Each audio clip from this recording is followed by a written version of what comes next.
بسم الله والحمد لله والصلاة والسلام على رسول الله، وبعد. أخوكم في الله أيمن الصوص من المملكة الأردنية الهاشمية، تحديدا من عمان، إمام مسجد خيرية حين القاسم في منطقة القويسمة. أحمل شهادة ماجستير بالفقه، وقد كنت مع الفرقة الوهابية أو التي تسمي نفسها السلفية المعاصرة وتنسب نفسها إلى السلف.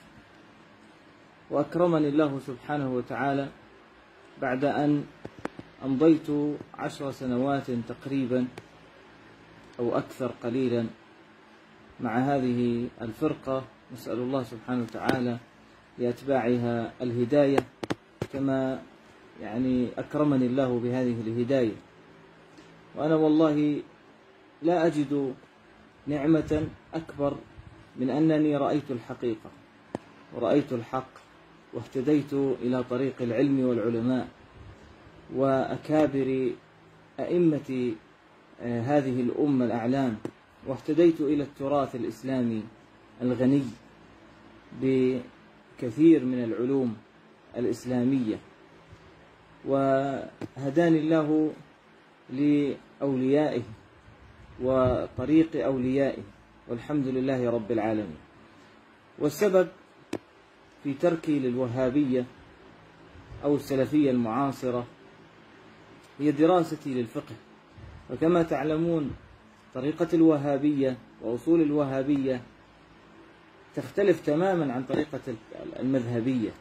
فلما درسنا الفقه والمذاهب إجمالا وعموما وقواعد وأصول، اختلف واضطرب لدي مذهب الوهابية، ووجدت كثيرا من التناقضات في الأصول والفروع عندهم.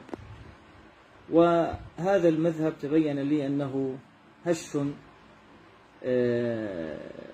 ركيك، لا يقوم على أصول منضبطة ولا على قواعد، ولا أصحابه أصلا متفقون، فالكل يدعي أنه على الكتاب والسنة وأنه مجتهد وأنه يتحرى الدليل، ثم بعد ذلك نجد كل وهابي له مدرسة مستقلة. ثم إذا أردت أن تجمع مذاهبهم فإذا بها تفوق عشرات المذاهب هنا وعشرات المذاهب هناك، وكل شيخ له تلاميذ، وهؤلاء التلاميذ يصبحون في المستقبل أئمة ويرجحون، ولديهم تلاميذ ويختلفون عن شيوخهم وشيوخ شيوخهم، وهكذا. هذه المدرسة تنقسم وتتشظى وتتلظى بنار الكتاب والسنة للأسف الشديد، كلها دعاوى باطلة. وهل اجتهاد المعاصر أولى من اجتهاد الأئمة المتبوعين المتفق على جلالتهم وإمامتهم؟ والله إنه لمن السفه، حقيقة إنه لمن السفه أن نترك الشافعي ومالك وأبو حنيفة وأحمد رضي الله عن الجميع، ثم نتمسك ونتعلق بمعاصر يدعي أنه على الكتاب والسنة. ألم يكن الشافعي على الكتاب والسنة؟ أليس في ذلك كفاية؟ ألم يتبع كبراء الأمة الإسلامية مذاهب الأئمة الأربعة؟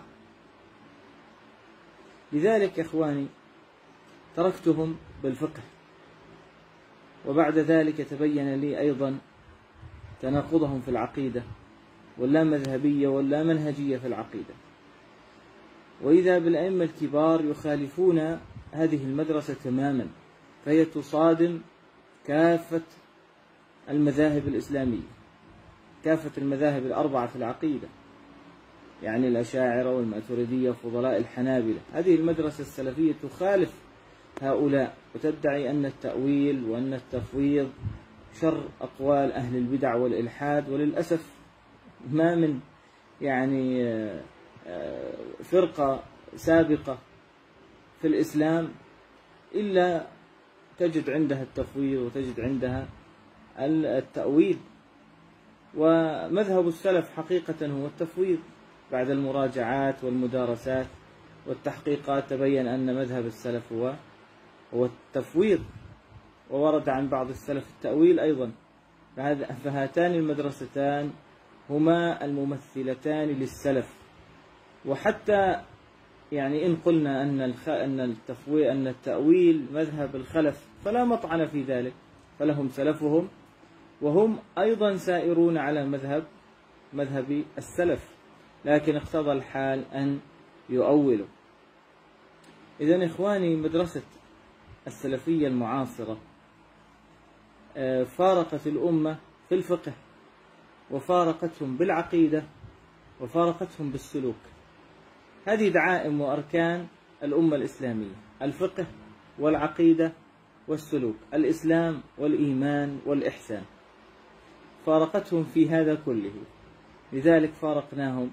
ونسأل الله سبحانه وتعالى أن ينجي كل إنسان من هذه الطائفة ومن هذه الفرقة، ومن أراد الهداية يهديه الله، ومن بحث عن الحقيقة هداه الله، ومن دعا الله بصدق وإلحاح أن يريه الحق سيرى الحق. ونسأل الله أن يجمعنا وأئمة الهدى في أعلى عليين، إخوانا على سرور متقابلين. السلام عليكم ورحمة الله وبركاته.